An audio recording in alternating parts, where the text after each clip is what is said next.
أعوذ بالله من الشيطان الرجيم بسم الله الرحمن الرحيم والصلاة والسلام على سيدنا مولانا محمد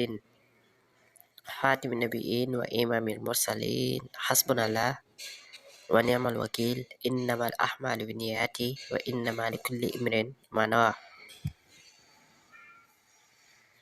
asalaamaaleykum wa rahmatullah mbokk yi ñuy topp dinu bàyyi xel ci chaîne bi Makka TV asraaru quraanu karim ñu ngi leen di nuyu di leen siyaare di leen jox seen wàccuwaay waaye di kontaan baax di bëgg ci topp gi ak bàyyi xel bi nga xam ne yéen ngi koy def saa su ne tey ñu fas yéene ñëw indi leen ab sirru secret bu am solo bu doy waar ci képp koo xam ni danga umu ci wàllu wërsëg moo xam danga umu moo xam sa buntu wërsëg dafa tëju sirru bi képp koo xam ne def na ko ci kàttanu suñu borom subhanahu wa taala nga sangoo ko juróom-ñaari fan nga koy sangoo maanaam bis ba dellu si yàlla dana la defal ak ubbeeku ci lu gaaw ci wërsëg ak bépp mbir boo dugg waaw incha allah suñu borom dana la ci defal ak mbir moo xam ne danga ko doon sàkku rek mu mën a doon suñu borom dana la ci defal ak jàppandal incha allah mu doon lu am solo ñu fas yéene jox leen ko li wacci la boo defee mbokk mi li ngay bind mooy ginnaaw bi nga jàppe ba sell jublu xibla nga bind fatiha benn yoon soo paree nga teg falamaar aynahu akbarnahu waxtana ay diyawn na moom ngay bind moom juróom-ñaari yoon ay boppam jeex soo paree nga bind zuyina linnaasi xubbu saxawaat mina nisaay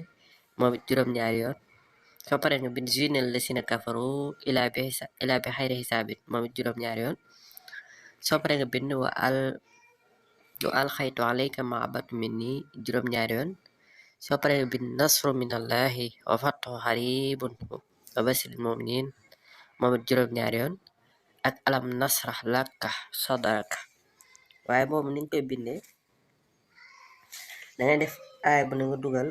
baat bu ne nga dugal Ousmane Ibn Affan par exemple nga bind alam nasrah laka nga def Ousmane Ibn Affan sadraka nga def Ousmane Ibn Affan wa wadaxna anka Ousmane Ibn Affan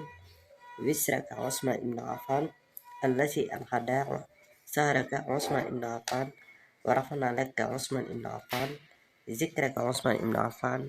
fa inna ma'al usri yusran Ousmane Ibn Affan inna ma'al usri yusran Ousmane Ibn Affan fa iza faragta fansab wa ila rabbika farhab Ousmane Ibn Affan noonu moo ko waxee noonu koy bindee incha allah rabbi ci kàttanu suñu borom subhanahu wa taala soo ko defee ci kàttanu yàlla lépp loo xam ne bëgg nga ko rek ci wërsëg wala bu fekkoon na nga wala nga tëju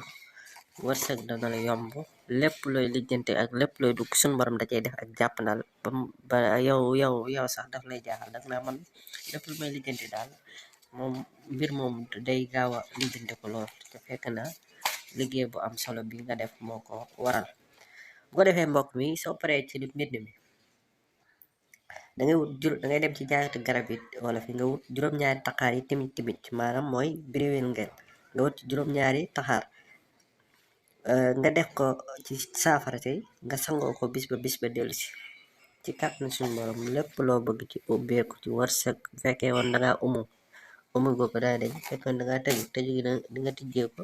wërsëg dana la yomb loo lijjante di suñu borom da cay def ak jàppandal mu doon lu am solo lu wér ñu joxoon leen ko li wacc la waaye di wax ngeen di gën di woy di abonné wu waaye di partage yu dooy mbokk yi ngir ñëpp mën si jot ci jariñu di wax ne am nañ fi téere lasraar jaaro bayre wërsëg ubbeeku téere yi am na PDF ku ko yittewoo mën nga def siin ci numéro boobu ci kàttanu yàlla daal ci mën a am ñu ngi leen di tuubal baax ci baat bi nag xawoon na soj rek waaye ñu ngi koy jégalu baax jërë ngeen jëf waaleykum salaam wa rahmatullahi taala wa barakaatu